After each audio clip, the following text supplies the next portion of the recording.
guys, it's Rachel and nice to meet ya.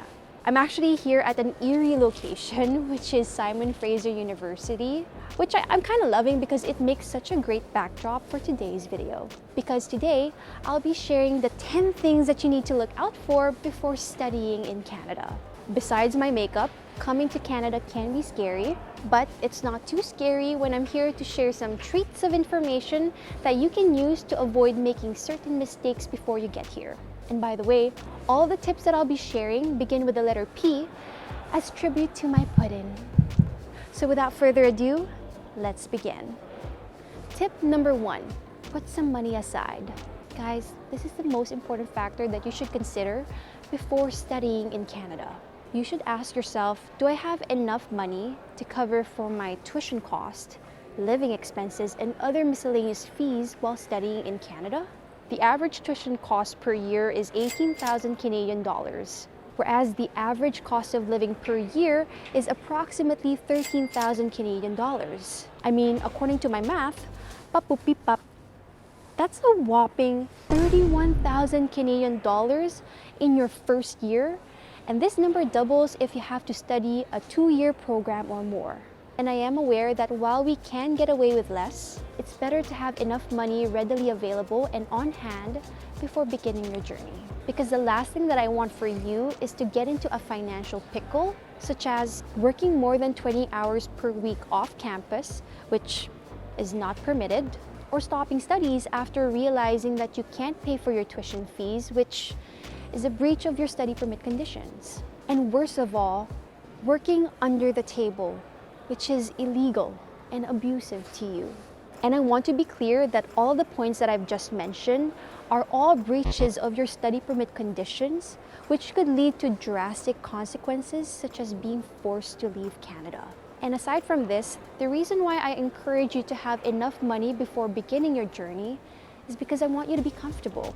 I don't want you to cut back on certain comforts such as renting in a rugged or high crime neighborhood because it's cheap, forcing yourself to commute in harsher climates because tuition is lower in smaller towns, or as small as eating shitty food that's harmful to your physical and mental health. In short, having more than you need will insulate you from being vulnerable, especially in a new country.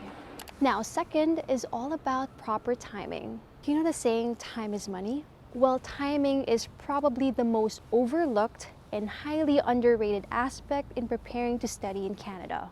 On average, it takes approximately 9 months from the time you prepare your school application to your study permit application to the time you arrive in Canada. To expound on this, let's look at the life cycle of applying to come to Canada as an international student. First off, there's the research phase of finding a school that meets your educational needs and perhaps immigration goals. Next stop is actually applying to these schools and getting at least one letter of acceptance. And the longest part is the study permit application process, which can take up to 5 months or more. And guys, I'm telling you this because I've sat in many education assessment appointments with students who assume they can arrive in Canada in 6 months or less. It's doable, but that puts a lot of pressure on the student to have all of these moving parts come together, especially with the assumption that all things align perfectly with no margin of error. I mean, I wish things were that easy, but life is not a straight line. And I'm not just speaking on behalf of my students, but I'm also speaking from experience. Guys, like timing and immigration, the story of my life. Check this. I started my study permit application a year and a half before I graduated from university. I booked my flight 1 week before my study permit was approved. I landed my skilled job just in time so I can work 1 full year on a 1-year postgrad work permit. And to top it all off, I got invited to apply for PR just 1 month before I had to fly back home because my visitor visa was about to expire. Either my timing was impeccable or there's some voodoo shit that's happening that I'm unaware of. But just to drive my point home, give yourself enough wiggle room by starting the process early. This way you don't need to rush or feel pressured to prepare for your journey to come to Canada. And this brings me to my next point, which is all about preparedness. Start gathering your documents ahead of time. such as getting your academic transcripts, your certificates, and other school-related documents, booking your IELTS test appointment early or any other English proficiency test, checking your expiry date and perhaps renewing your passport, getting your education credentials assessed, or even preparing your statement of purpose letter, as that requires weeks to write and revise. Whether you do it yourself or hire an authorized representative, you'd still need to prepare those documents yourself. So get a head start, list them down, and get her done. Now, for my next point, I get this question a lot. Should I study for a 2-year diploma when I have a bachelor's or master's degree from my home country? Generally, the visa officer would like to see a progression in your education. For instance, let's say you graduated a bachelor's in business administration. Logically, if you were to pursue a similar program, the next step up is an MBA, as opposed to pursuing a 2-year diploma in business. I mean, just think about it. The visa officer will be wondering why you are redoing your courses that you've already studied for. It doesn't make sense, right? So if it doesn't make sense to you, it most definitely does not make sense to the visa officer, which will impact their decision on your study permit application.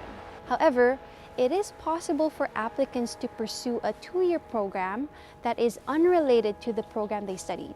I mean, story of my life. I finished engineering, but I studied graphic design when I got to Canada. In certain situations like this, it is acceptable for as long as you have a strong and defensible statement of purpose letter explaining your intentions of pursuing a particular program here in Canada. Now for the most important aspect, which is selecting a PGWP-eligible program. I know that I keep repeating this part time and time again in all of my videos, but I have to make it clear. If you have intentions to work in Canada after graduation, choose a program that is PGWP-eligible. Mind you guys, not all DLIs or designated learning institutions are PGWP eligible. And most students fall into this trap of applying to a school that is not PGWP eligible and having to leave Canada after they graduate, which sucks if you have long-term goals to stay in Canada.